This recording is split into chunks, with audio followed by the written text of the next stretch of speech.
والصلاة والسلام على سيد الأنبياء والمرسلين وعلى آله وصحبه أجمعين أما بعد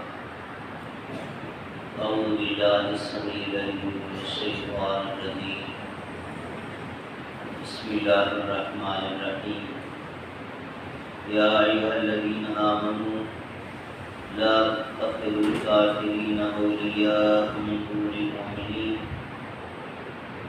أتريدون أن تجعلوا لله عليكم سلطانا مبينا۔ سورۃ النساء کی آیت نمبر 144 ہے۔ یا ایھا الذین آمنوا کے الفاظ سے شروع ہونے والی آیات کے متعلق ہمارا یہ سلسلہ وار درس چل رہا ہے۔ آج جو آیت میں نے آپ کے سامنے پڑھی ہے، اس آیت کے مفہوم کے ساتھ ملتی جلتی متعدد آیات قرآن مجید میں موجود ہیں، اور بڑی تعداد میں رسول اللہ صلی اللہ علیہ وسلم کی احادیث مبارکہ بھی موجود ہیں۔ بنیادی طور پر دین اسلام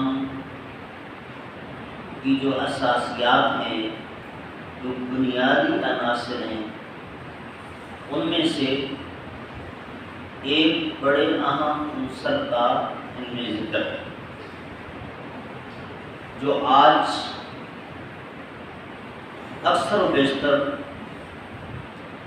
لوگ نہیں جانتے یا اگنور کر رہے ہیں، خاص طور پہ ہماری مسلم لیڈرشپ۔ اور وہ ایک اصول ہے جو اللہ تعالیٰ نے اپنے نبی کے ذریعے مخلوق کو دیا، الولاء والبراء کے نام سے ہمارے مسلم اسکالرز نے اس کو ذکر کیا ہے۔ ولاء کا مطلب ہوتا ہے دوستی، اور براء کا مطلب ہوتا ہے دشمنی۔ دوستی اللہ کے لیے اور اللہ کے دوستوں کے ساتھ، دشمنی وہ بھی اللہ کے لیے اور اللہ کے دشمنوں کے ساتھ۔ یہ اس کا بنیادی مطلب ہے۔ اگر آپ تھوڑا سا غور کریں تو ہم اپنے انسانی معاشرے میں ایک حد تک رشتہ داروں کے درمیان یہ کارروائی کر بھی رہے ہوتے ہیں۔ مثلا اگر کوئی شخص آپ کے والد گرامی کے ساتھ، والدہ محترمہ کے ساتھ بدتمیزی کر دے، مس بیہیو کرے، وہ کتنا ہی آپ کا اچھے سے اچھا دوست کیوں نہ ہو، آپ اس کو گوارا نہیں کرتے۔ آپ اگر سمجھدار ہیں تو یہی کہیں گے کہ بھائی کچھ چھوٹے بڑے کا بھی احترام ہوتا ہے۔ میرے ماں باپ جب میرے ساتھ دوستی ہے تو میرا ہی خیال کر لیتے۔ میرے ماں باپ کو اپنے ماں باپ کی جگہ پہ رکھا، اگر انہوں نے کوئی غلط بھی تمہیں کہہ دیا تھا تو تم برداشت کر دے۔ تم نے میرے ماں باپ کے ساتھ بدتمیزی کی، اب میں اپنے باپ کے ساتھ بدتمیزی کرنے والے کو کیسے دوست بنا سکتا ہوں؟ لہذا you are no more with me. یہی عقل مند آدمی کہتا ہے۔ ایسے بہت کم بچے ہوں گے کہ جو یہ کہیں گے کہ بھائی ابا کا تو اب چل چلا ہے، ان دوستوں کے ساتھ زندگی گزارنی ہے، ان کے ساتھ بنا کر رکھنا ہے۔ ایسا کوئی نہیں کہتا۔ اب جو آپ کے والدین کا دشمن بنا، بلکہ ابھی آپ دشمنی نہ کہیں، صرف بدتمیزی کی بات کریں، وہ تو آپ کو گوارا نہیں ہے جب تک آپ کے والدین سے وہ معافی نہ مانگ لے، صلح نہ کر لے۔ آپ کا والدین کے ساتھ رشتہ بڑا ہے یا آپ کا اپنے رب کے ساتھ رشتہ بڑا ہے؟ یقیناً تو جو آپ کے رب کا دشمن ہے اس کو آپ کیسے اپنا دوست بنا سکتے ہیں؟ جو آپ کے رسول کا دشمن ہے اس کو آپ کیسے اپنا دوست بنا سکتے ہیں؟ یہ وفا ہی نہیں ہے۔ لہذا یہ بات اچھی طرح سمجھ لیجیے، ہم اپنے مفادات پر چل رہے ہوتے ہیں، جہاں سے بس تھوڑا سا روکڑا ملنے کی امید لگ جائے، کوئی دنیاوی مفاد ملنے کی وہ آس مل جائے، بس سب کچھ بھلا کے اس کو سر پر اٹھا لیتے ہیں۔ اور اللہ رب العالمین نے کلام پاک میں صاف طور پر یہ آیت جو میں نے آپ کے سامنے پڑھی ہے، فرمایا لا تتخذوا الکافرین اولیاء من دون المؤمنین، ایمان والو کبھی بھی کافروں کو اپنا دوست نہ بنانا۔ کتنی اور وضاحت کے ساتھ ہم سننا چاہتے ہیں اللہ سے۔ اور اس کے بعد اللہ نے کچھ اس انداز سے بھی سمجھایا کلام پاک میں۔ وہ ایک آیت ہے، چلیں اس کا بھی ذکر کر دیتے ہیں۔ حضرت اس کا جو بیک گراؤنڈ ہے اس کے ساتھ آپ کو زیادہ بہتر طور پہ سمجھ آئے گا۔ حضرت عمر فاروق رضی اللہ تعالیٰ عنہ کے دور خلافت میں جب بیت المال بڑا وسیع ہونے لگا، کیونکہ فتوحات بہت ہوئی، تو جو لوگ بیت المال کا حساب و کتاب رکھنے پر معمور تھے کہ آمدنی اور پھر خرچ، جس کو آپ گوشوارہ کہتے ہیں، یہ لوگ حضرت عمر فاروق کے پاس گئے اور ریکویسٹ کی کہ کام بڑھ گیا ہے، ہمیں ایک ایکسپرٹ اکاؤنٹنٹ کی ضرورت ہے مزید، اور اس کے لیے ایک عیسائی کا نام لیا، کرسچین تھا، کہ وہ ان معاملات کو بہت اچھا جانتا ہے، تو اس کو ہمارے ساتھ اپوائنٹ کرنا۔ حضرت عمر فاروق رضی اللہ تعالیٰ عنہ نے ریفیوز کر دیا۔ اب یہ صحابہ کرام حضرت ابو موسیٰ اشعری رضی اللہ تعالیٰ عنہ کے پاس گئے۔ حضرت ابو موسیٰ اشعری بڑے جلیل القدر صحابی تھے، اور حضرت عمر فاروق رضی اللہ تعالیٰ عنہ اکثر و بیشتر اپنے بہت سارے مسائل میں ان سے مشورہ بھی کیا کرتے تھے۔ تو ان کے پاس جا کر ان صحابہ کرام نے عرض کی کہ ہمیں تو بالکل منع کر دیا حضرت عمر نے، آپ جائیں اور یہ درخواست کریں، ورنہ روزانہ کوئی نہ کوئی پٹ رہا ہوگا، کیونکہ حضرت عمر فاروق کے احتساب پر بڑا سخت کرتے تھے، اگر کسی کی کوئی غلطی کوئی ایسی چیز سامنے آتی تو پھر وہ آسرا نہیں کرتے تھے۔ تو آپ جائیں اور آپ بات کریں۔ حضرت ابو موسیٰ اشعری رضی اللہ تعالیٰ عنہ گئے اور حضرت عمر فاروق سے جب بات کی، ان کا آپ جواب سنیں۔ حضرت عمر فاروق کہنے لگے اچھا تو تم لوگوں نے قرآن پڑھنا چھوڑ دیا؟ جی نہیں، ہم تو قرآن پڑھتے ہیں۔ فرمایا نہیں پڑھتے؟ جی ویسے تو ہم پڑھتے ہیں، آپ فرمائیں آپ کیا کہنا چاہ رہے ہیں؟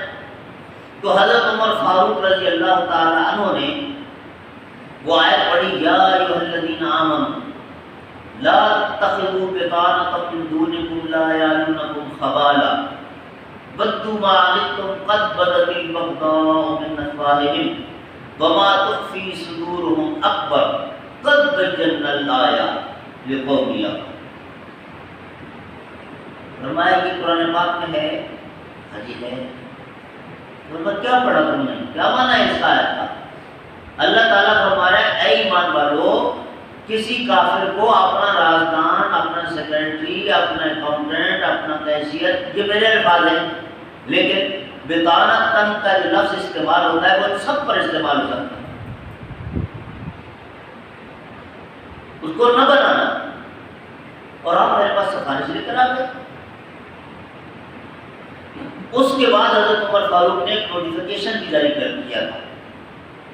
بہت کم لوگ یہ بات بیان کرتے ہیں ذرا سیاسی حالات کی وجہ سے بھی، اور یا فریب نہیں، یہی کہوں گا۔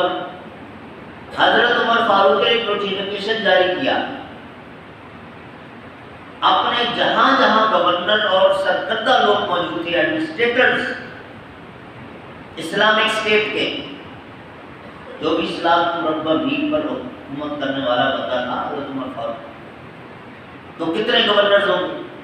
وہ 1.5 پاکستان کا تو نہیں تھا نا سر، تو سب کی طرف نوٹیفیکیشن بھیجا کہ تم میں سے کسی کے گھر میں بھی کوئی غیر مسلم ملازم نہیں ہونا چاہیے، اگر ہے تو پھر فوراً نکالو۔ عوام الناس کو اجازت دیتا ہوں، لیکن خبردار رہ کر، ان سے ہوشیار رہ کر، کہ اللہ فرما رہا ہے کہ یہ جو کافر، اب کافر دیکھیں کون ہوتا ہے، ذرا سمجھو تو صحیح، جو اپنے رب کا نہیں رہا تو وہ کسی اور کا وفادار کیسے ہو سکتا ہے؟ پل پل پہ جس کی نعمتیں کھا رہا ہے، پی رہا ہے، اور اس پر جی رہا ہے۔ ابھی جو ہم ماں باپ کی مثال دے رہے ہیں، اگر ایک بچہ اپنے ماں باپ کا نافرمان ہے، اس کے سمجھدار دوست بھی کہتے ہیں جو اپنے باپ کا نہیں ہے وہ ہمارا کیا ہوگا، ٹھیک ہے نا؟ تو وہی اصول ذرا ادھر لے کر آئے، جو اپنے رب کا نہیں ہے تو اور کسی کا کیا لگتا ہے؟ اللہ تعالیٰ نے فرمایا کہ ان کے دل میں تمہارے لیے نفرت بھری ہوئی ہے، تمہارے کبھی دوست نہیں ہو سکتے۔ ہاں، اپنے مفادات کی خاطر اوپر سے بڑے میٹھے بول بولیں گے، کبھی دھوکہ نہ کھانا ان سے، جب ان کو موقع ملے گا تمہارے خلاف وار کریں گے، یہ اللہ نے فرمایا۔ اب ہمیں اللہ کی بات پہ، اللہ کے حکم پہ کیوں یقین نہیں ہے؟ ہم ان کو بہتر جانتے ہیں یا اللہ ان کو بہتر طور پہ جانتا ہے؟ اب ہر بندہ کہے گا یقیناً اللہ ان کو بہتر جانتا ہے۔ جب اللہ بہتر جانتا ہے، آپ کا یہ یقین ہے، تو پھر اللہ کی بات پہ عمل کرو۔ اچھا، یہ بات تو یہاں تک ہوئی۔ اب اس کے بعد کچھ اور نکات ہیں جو واضح کرنا ضروری ہے کہ کنفیوژن ہو کہ اس کا کیا مطلب ہے۔ کیا ہم ہر کافر کو دیکھ کر نفرت کا اظہار کریں اور پتھر مارے اور گالیاں دیں؟ نہیں نہیں نہیں، بالکل اعلیٰ سے اعلیٰ اخلاق کا مظاہرہ کرنا ہے۔ ڈیلنگ، لین دین، خرید و فروخت، انٹریکشن اچھا رکھنا ہے۔ دعوت کا دروازہ کھلا رہے، کسی وقت بھی آپ کو ایسا موقع مل جائے کہ آپ اس کو اللہ کی کوئی بات سناؤ اور وہ مسلمان بنے، اس نظریے سے، اپنے مفادات کے لیے نہیں۔ یہ بھی فرق ہے اس نیت سے کہ نہ جانے کب یہ میری بات سمجھ لے اور مسلمان بنے، اس نیت سے اس کے ساتھ معاملات رکھیں، لیکن دل کے اندر جو ہمدردی، محبت، اخلاص، عقیدت، وہ صرف مسلمانوں کے ساتھ ہونی چاہیے۔ مسلمانوں سے مراد جو اللہ کے فرما بردار ہیں، جو اللہ کے دوست ہیں، ان کے ساتھ آپ کی دوستی ہونی چاہیے۔ جو اللہ کے دشمن ہیں، دعوت کی نیت سے آپ ان کے ساتھ یہ تعلقات تو رکھیں گے، حتیٰ کہ رسول اللہ صلی اللہ علیہ وسلم نے، آپ دیکھیں نا، عیسائیوں کا جو وفد آیا تھا مسجد نبی میں ان کو ٹھہرایا تھا۔ بد اخلاقیاں ہم نہیں کریں گے، وہ ہمارا پڑوسی ہو، رشتہ دار ہو اور ملنے جلنے والا ہو، مہمان آ جائے، اعلیٰ اخلاق کا مظاہرہ کرنا ہے۔ لیکن بات ہے دل کی، ایک مومن کے ساتھ جو آپ کی دلی ہمدردی اور عقیدت ہے وہ کافر کے ساتھ نہیں ہوئی ہے، یہ فرق رکھنا ہے۔ اور اگر دیکھیں یہ بات ہوتی کہ ہاں جی وہ بھی ہماری طرح کے انسان ہیں اور وہ بھی یہ اور ہم تو پھر جہاد کیوں فرض ہوتا؟ اور اللہ نے خود ان کافروں کے متعلق قرآن پاک میں ارشاد فرمایا اولئک کالانعام بل ھم اضل، یہ لوگ جانور ہیں، جانوروں سے بھی بدتر ہیں۔ یہ کسی مولوی صاحب کا فتویٰ نہیں ہے، یہ رب کہہ رہا ہے، یہ جانوروں سے بھی بدتر ہے۔ کہ جانور عقل نہ ہونے کے باوجود اپنے مالک کے ساتھ بے وفائی نہیں کرتا ہے اور یہ اشرف المخلوقات ہو کر تو پھر ان سے بدتر ہی ہے، جانوروں سے بھی بدتر ہے۔ بہرحال دلی ہمدردی وہ صرف ایمان والوں کے ساتھ، اور پھر وہ جو ساری احادیث ہیں کہ ایک مومن دوسرے مومن سب مل کر سیسا پلائی ہوئی دیوار بن جاتے ہیں مشکل وقت میں، یا اپنے مومنوں کے ساتھ نرم ہوتے ہیں، رحماء بینہم اشداء علی الکفار، کافروں کے لیے سخت ہوتے ہیں، ایمان والوں کے لیے نرم ہوتے ہیں۔ اور حضرت علامہ احسان اللہ یہی شہید ان کی آخری تقریر سنے جو 30 منٹ کی ہے جس میں بم بلاسٹ ہوا تھا، اس میں بھی یہ بات انہوں نے بیان کی، ہم نے الٹ کر دیا، اپنوں کے ساتھ لڑنے میں ہم بڑے بہادر ہیں اور بیگانوں کے سامنے سر جھکا اللہ کے دشمنوں کے سامنے۔ اور جو لوگ اپنی قوم سے دشمنی رکھتے ہیں اور اپنے مسلمانوں سے لڑتے ہیں وہ پھر اتنے کمزور ہو جاتے ہیں کہ دشمن سے نہیں لڑ سکتے، پھر دشمن ان پر حاوی ہے۔ تو اپنے مومن مسلمان بھائی کے لیے آپ کے دل میں اتنی عقیدت محبت ہونی چاہیے کہ آپ سب کچھ اس کے لیے قربان کرنے والے بنے، جو انصار نے کیا تھا اس کی تکلیف کو اپنی تکلیف سمجھیں۔ اور وہ جو حدیث ہے صحیح بخاری اور صحیح مسلم میں کہ مثل المومنین کمثل الجسد الواحد، یہ جو ایمان والے ہیں دنیا کے اس کنارے سے اس کنارے تک پورے عرض پر رہنے والے، یہ ایک جسم کے مختلف اعضاء ہیں۔ اس کنارے پہ رہنے والے مسلمان کی تکلیف کو اپنی تکلیف سمجھیں، اس کی خوشی کو اپنی۔ اور پھر آپ صلی اللہ علیہ وسلم نے اس حدیث میں یہ الفاظ بھی ارشاد فرمائے اذا اشتكى منه عضو تداعى له سائر الجسد بالسهر والحمى، ایک حصے میں اگر تکلیف پہنچے پورا جسم متاثر ہوتا ہے۔ اب مثال کے طور پر پاؤں پہ چوٹ لگ گئی، بندہ لیٹا ہوا ہے کہ چل نہیں سکتا، لیکن آپ دیکھیں گے کہ لیٹا ہوا ہے تو سب کانشیسلی اس کی آنکھیں بند کر کے لیٹا ہوا ہے، بھائی آنکھوں کو تو کچھ نہیں ہوا، آنکھیں کیوں بند ہیں؟ اگر کوئی بندہ آ کر بات کرے، بات نہیں سن، کہتے دیکھتے نہیں تو کس پرابلم میں ہو رہا، تو بھائی کام تو ٹھیک ہے نا، سن لو۔ تو کیا مطلب ہوا کہ سارے اعضاء ایک دوسرے کے ساتھ انٹرلنکڈ ہیں، سب متاثر ہوئے۔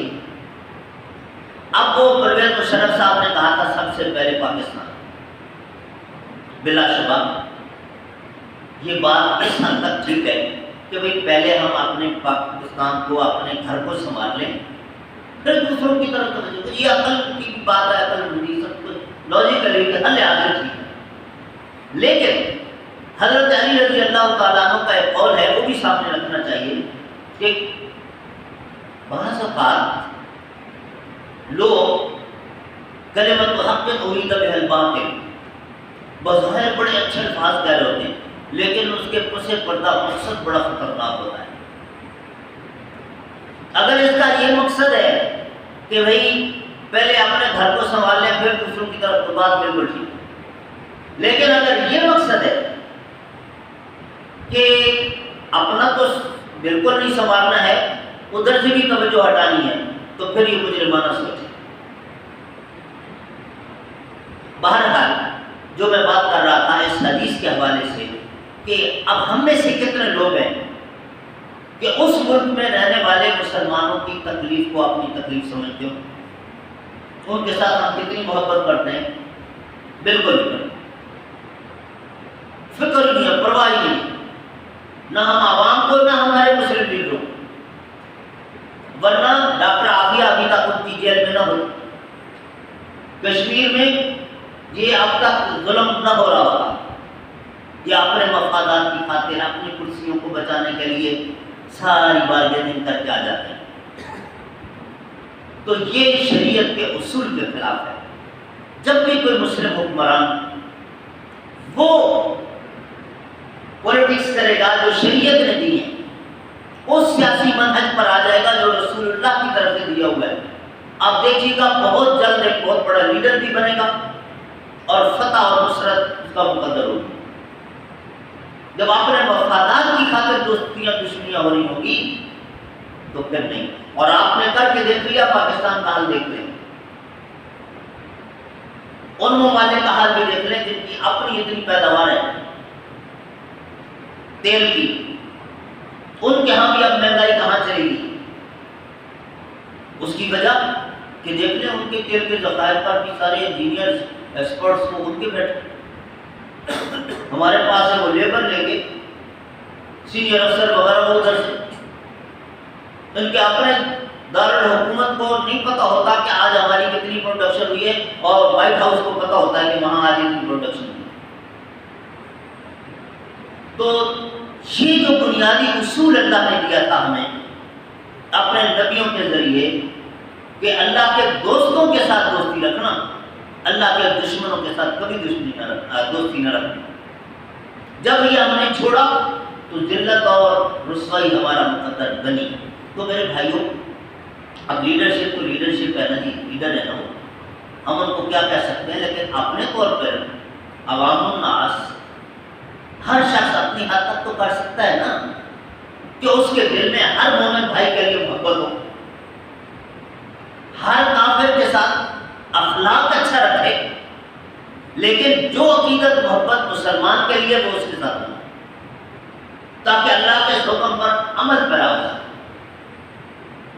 اللہ کے حکم پر عمل کرنے کے لیے۔ اور اگر عمل کریں گے اللہ کے حکم پر تو رب کا کیا سنبھالیں گے؟ فائدہ ایٹ دا اینڈ ہمارا اپنا ہی ہوگا، کیونکہ اللہ نے جتنے بھی احکام دیے ہیں اس میں رب کا اپنا کوئی مفاد نہیں ہے، وہ صرف ہمارے فائدے کے لیے، حلال حرام جائز ناجائز کا یہ کتنا بھی قانون ہے۔ اور یہ کافر جن کی بات کر رہے ہیں ہم، یہ سارے مل کر اللہ کا کیا بگاڑ سکتے ہیں؟ جو بھی ان کے پاس ٹیکنالوجی آ جائے، جو ان کے پاس ایٹم بم اور جو ان کی فوج، رب کا کیا بگاڑ سکتے ہیں؟ اللہ کا تو کچھ نہیں بگاڑ سکتے۔ نقصان کس کو ہوگا؟ مسلمانوں کو ہی ہوگا، اللہ کے بندوں کو ہی ہوگا۔ تو اس لیے یہ بات اچھی طرح سمجھنے کی ضرورت ہے کہ رب نے جو بات فرما دی ہے نا، اللہ کے رسول نے جو بات فرما دی ہے، وہ کبھی بھی غلط نہیں ہو سکتی، ساری خیر اور برکت اسی میں ہے۔ اچھا، آخر میں یہ بات کہ ابھی چند روز پہلے جب میں نے رسالت پر ایمان کا مفہوم بیان کیا تھا، تو اس میں جب ہم نے دوسرا سٹیپ بیان کیا تھا، ادھر سے 5واں بنتا تھا، تو میں نے آپ سے کہا تھا کہ رسول اللہ کی ذات کے ساتھ محبت کی بات جب آئے گی تو رسول اللہ کی فیملی بھی آ جائے گی اور رسول اللہ کے دوست بھی آ جائیں گے، صحابہ کرام، ان کے ساتھ بھی دوستی رکھنی پڑے گی۔ یہ وہی اصول ہے کہ جو رسول کے دوست ہیں وہ ہمارے دوست ہیں، جو رسول کے دشمن ہیں وہ ہمارے کچھ نہیں کرتے، جو اللہ کے دوست ہیں وہ ہمارے دوست ہیں، جو اللہ کے دشمن ہیں وہ ہمارے کچھ نہیں کرتے۔ اللہ نے ہمیں یہ اجازت نہیں دی ہے کہ دیکھتے ہوئے کو سامنے قتل کر دو، ایسے نہیں۔ جہاد فرض ہوا، لیکن اس کا بھی بڑا ایک طریقہ کار ہے اور بڑا نازک معاملہ ہے۔ رتی برابر بھی اگر آپ اس ٹریک سے ادھر ہوئے تو یہی جہاد جو عبادت اور فرض تھا یہ ٹیررزم بن جاتا ہے، دہشت گردی بن جاتا ہے، پھر وہ عبادت نہیں رہتا۔ اس میں بھی اس کے بنیادی اصولوں کا خاص طور پر خیال رکھنا پڑتا ہے۔ تو کافروں کو، جو آپ کا رشتہ دار ہو، پڑوسی ہو، مہمان آ جائے اور کسی بھی طرح سے اس کے ساتھ انٹریکشن ہو، اعلیٰ سے اعلیٰ اخلاق کا مظاہرہ کرنا ہے، دھوکہ نہیں دینا ہے، چیٹنگ فراڈ نہیں کرنا ہے، بالکل نہیں کرنا ہے۔ ایک مسلمان جو رول ماڈل ہوتا ہے، اس نے نمونہ پیش کرنا ہے کہ ہم محمد رسول اللہ صلی اللہ علیہ وسلم کو ماننے والے ہیں، ہم کسی کے ساتھ چیٹنگ بھی نہیں کرتے، ہم کسی کے ساتھ جھوٹ بھی نہیں بولتے، کسی پر ظلم بھی نہیں کرتے، تاکہ اخلاق اور کردار سے متاثر ہو کر آپ کہ نبی کا وہ کلمہ پڑھے اور مسلمان۔ لیکن جب تک کلمہ نہیں پڑھتا تو ایک مسلمان اور کافر کے درمیان فرق رکھیں، جو محبت مسلمان کے ساتھ وہ اس کے ساتھ نہیں رکھ سکتے۔ اللہ رب العالمین ہم سب کو صحیح معنوں میں مسلمان بنائے۔ سبحان ربک رب العزت عما یصفون وسلام علی المرسلین، الحمد للہ رب العالمین۔